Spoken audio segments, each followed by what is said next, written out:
Bihar teacher TRE 4 के तैयारी कर रहे अभ्यर्थियों के लंबे इंतजार के बाद आखिरकार टीआरई 4 के अंतर्गत कुल 32,388 शिक्षकों के पदों पर नियुक्ति के लिए शिक्षा विभाग द्वारा अधियाचना जो है बीपीएससी को भेज दी गई है। इसकी जानकारी मुख्यमंत्री सम्राट चौधरी ने अपने ट्विटर अकाउंट से साझा की है। अब जो है बीपीएससी बहुत ही जल्द इसका ऑफिशियली नोटिफिकेशन जारी कर इसका ऑनलाइन आवेदन की प्रक्रिया शुरू कर देगा। अगर आप टीआरई 4 में अपना फॉर्म फिलअप करना चाहते हैं तो आपको यह जानकारी अवश्य होना चाहिए कि अलग अलग कक्षाओं के लिए शैक्षणिक योग्यता क्या है और ऑनलाइन आवेदन करने में कौन कौन से दस्तावेज की आवश्यकता होगी। इस वीडियो में कंप्लीट इन्फॉर्मेशन के साथ बताया गया है कि इसके ऑनलाइन में कौन कौन सा दस्तावेज लगने वाला है ताकि आप उसको पहले से तैयार रख सके।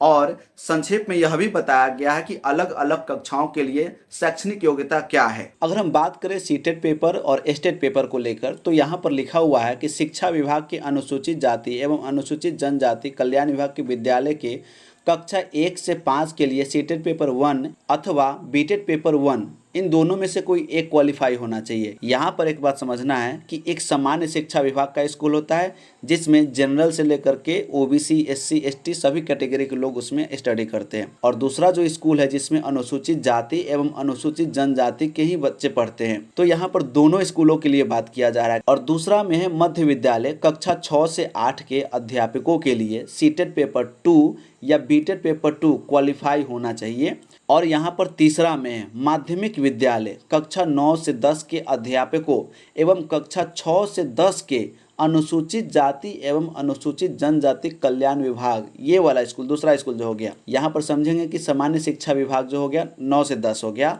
6 से अगर 10 की बात कर रहा है तो वो हो गया एससी एसटी वेलफेयर डिपार्टमेंट जो स्कूल होता है सो उसके लिए कैंडिडेट को स्टेट पेपर 1 क्वालिफाई होना चाहिए। और फिर बात करें तो यहाँ लिखा है शिक्षा विभाग एवं अनुसूचित जाति एवं अनुसूचित जनजाति कल्याण विभाग के उच्च माध्यमिक विद्यालय अध्यापकों कक्षा 11 से 12 एवं कक्षा 6 से 10 के अनुसूचित जाति एवं अनुसूचित जनजाति कल्याण विभाग के कंप्यूटर विषय के लिए स्टेट पेपर 2 में उत्तीर्ण हो। और फिर यहाँ पर लिखा हुआ है कक्षा 1 से 5 के लिए शैक्षणिक योग्यता क्या है, तो यहाँ पर देख सकते हैं कि न्यूनतम 50% अंकों के साथ उच्चतर माध्यमिक अथवा इसके समकक्ष यानी कि 12th की बात कर रहा है, इंटरमीडिएट पास होना चाहिए 50% न्यूनतम अंक के साथ, तथा प्रारंभिक शिक्षा शास्त्र में द्वितीय वर्ष डिप्लोमा, चाहे उसे कोई भी नाम दिया गया हो, अर्थात डीएलएड की बात कर रहा है। और बाद बाकी अथवा में जो भी क्वालिफिकेशन दिया गया हुआ है आप वीडियो को पॉज करके पढ़ सकते हैं, आपको समझ में आ जाएगा।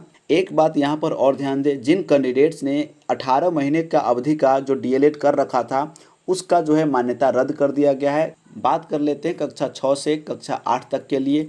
यहाँ पर अलग अलग विषय के हिसाब से एजुकेशनल क्वालिफिकेशन का मांग किया गया है। वीडियो को पॉज करके इन सभी एजुकेशनल क्वालिफिकेशन को आप पढ़ करके समझ सकते हैं। आपका जो भी एजुकेशनल क्वालिफिकेशन होगा उसके हिसाब से आप इसमें एलिजिबल होंगे। ये भी जो है कक्षा 6 से 8 तक के लिए ही है। अब यहाँ पर देखेंगे कि सामान्य विषयों के लिए शिक्षा विभाग के अंतर्गत कक्षा 9 से 10 तक तथा कक्षा 6 से 10 तक जो कि एससी एसटी वेलफेयर डिपार्टमेंट का जो स्कूल होता है उसके लिए के विद्यालय के अध्यापक के लिए आवश्यक शैक्षणिक एवं प्रशैक्षणिक योग्यता, जैसा कि यहाँ पर लिखा है विनिर्दिष्ट विषय, यानी कि जैसा कि उल्लेख किया गया कि अलग अलग विषय के समूह के हिसाब से विषय समूह में कम से कम 50% अंक सहित किसी मान्यता प्राप्त विश्वविद्यालय से स्नातक का मतलब होता है बैचलर डिग्री, अथवा स्नातकोत्तर का होता है मतलब मास्टर डिग्री, या इसके समतुल्य इसके जो भी इक्विवेलेंट होगा वो उत्तीर्ण एवं राष्ट्रीय अध्यापक शिक्षा परिषद से मान्यता प्राप्त संस्थान से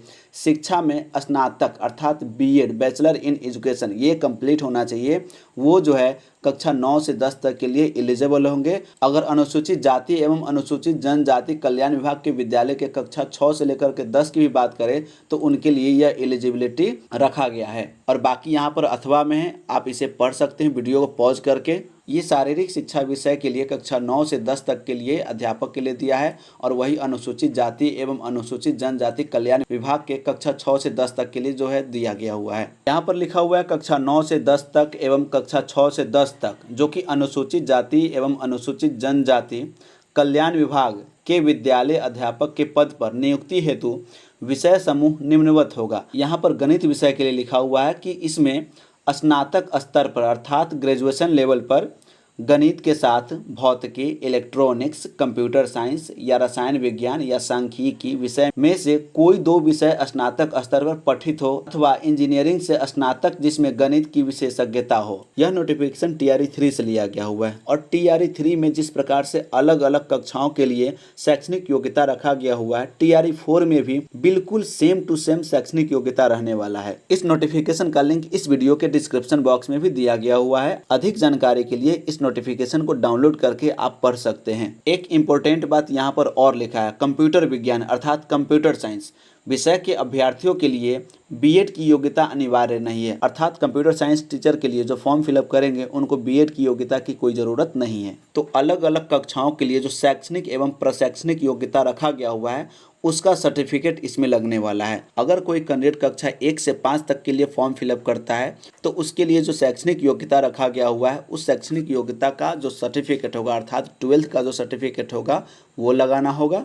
उसके बाद सीटेट पेपर 1 या बीटेट पेपर 1 की मांग किया गया हुआ है, तो जो भी पास आउट है उसको इसमें लगाना होगा। ये शैक्षणिक और प्रशैक्षणिक योग्यता के लिए हो गया कि आप जिस भी मापदंड को पूरा करते हैं उसका सर्टिफिकेट आपको लगाना होगा। साथ ही साथ इसमें आपका आधार कार्ड लगेगा और आपका एक हो सकता है करंट अपडेटेड फ़ोटो लगे। लाइव फ़ोटो तो लिया ही जाएगा, जब भी आप फॉर्म फिलअप करेंगे तो उस वक्त आपका एक लाइव फ़ोटो लिया जाएगा और 10th का मार्कशीट या सर्टिफिकेट दोनों में से कोई एक लगेगा। अब यहाँ पर बात कर लेते हैं आरक्षण को लेकर के। अगर आप आरक्षण के लिए दावा करते हैं तो यहाँ पर कैटेगरीज वाइज अलग अलग मापदंड रखा गया हुआ है कि किन उम्मीदवारों को किस प्रकार से डॉक्यूमेंट्स यहाँ पर देना होगा। यहाँ पर साफ साफ लिखा हुआ है कि ऑनलाइन जो एप्लीकेशन फॉर्म आएगा उसमें जो कॉलम दिया रहेगा उसमें आरक्षण का दावा नहीं करने पर आरक्षण का लाभ नहीं मिलेगा एवं आरक्षण का लाभ बिहार राज्य सरकार के प्रचलित आरक्षण नियमों एवं इस नियमावली के अनुसार और बिहार राज्य सरकार के समक्ष स्तर से निर्गत प्रमाण पत्र के आधार पर ही देय होगा। और दूसरा में लिखा है कि अनुसूचित जाति एवं अनुसूचित जनजाति के उम्मीदवारों को अर्थात SC/ST कैंडिडेट को निम्नांकित प्रमाण पत्र जमा करना अनिवार्य होगा। अगर आप SC/ST से बिलोंग करते हैं तो आपको जाति प्रमाण पत्र और अस्थायी निवासी प्रमाण पत्र देना होगा, यानी कास्ट सर्टिफिकेट और रेसिडेंशियल सर्टिफिकेट देना होगा। जो परमानेंट रेसिडेंशियल सर्टिफिकेट है वो।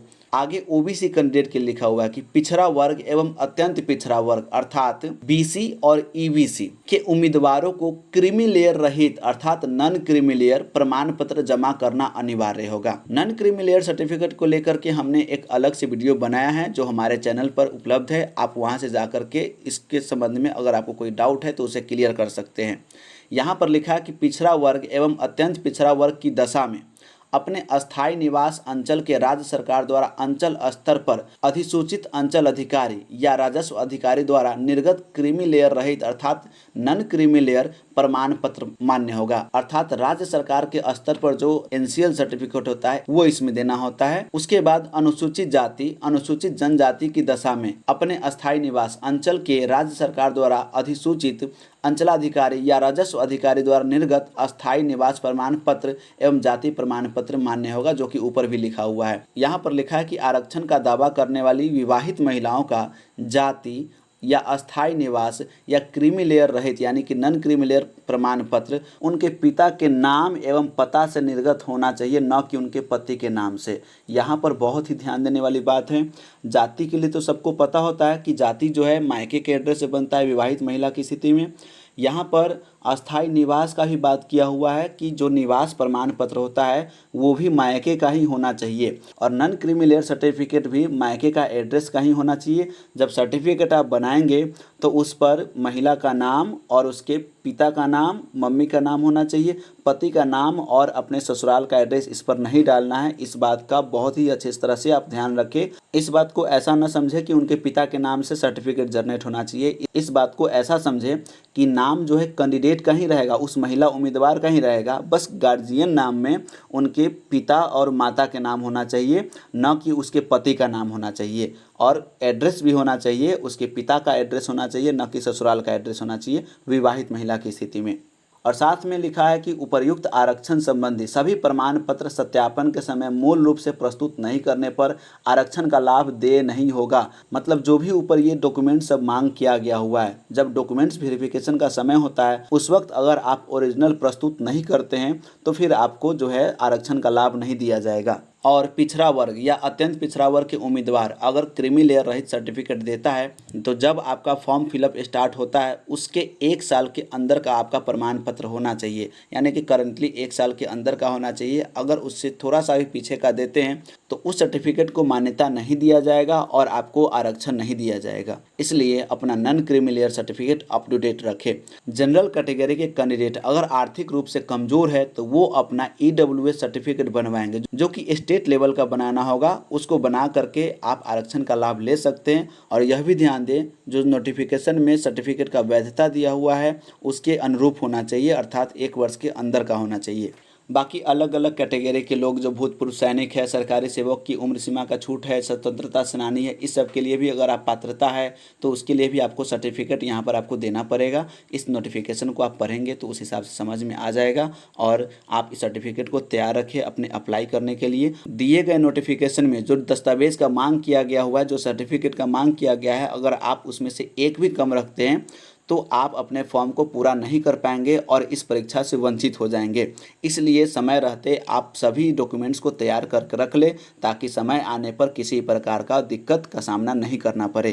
तो यह जानकारी आपको कैसा लगा कमेंट बॉक्स में लिख करके जरूर बताएं। अगर आपने हमारे चैनल को अभी तक सब्सक्राइब नहीं कर रखा है तो इस प्रकार के इन्फॉर्मेशन के लिए आप हमारे चैनल को सब्सक्राइब जरूर करें। अब मिलते हैं अगले वीडियो में, तब तक के लिए धन्यवाद।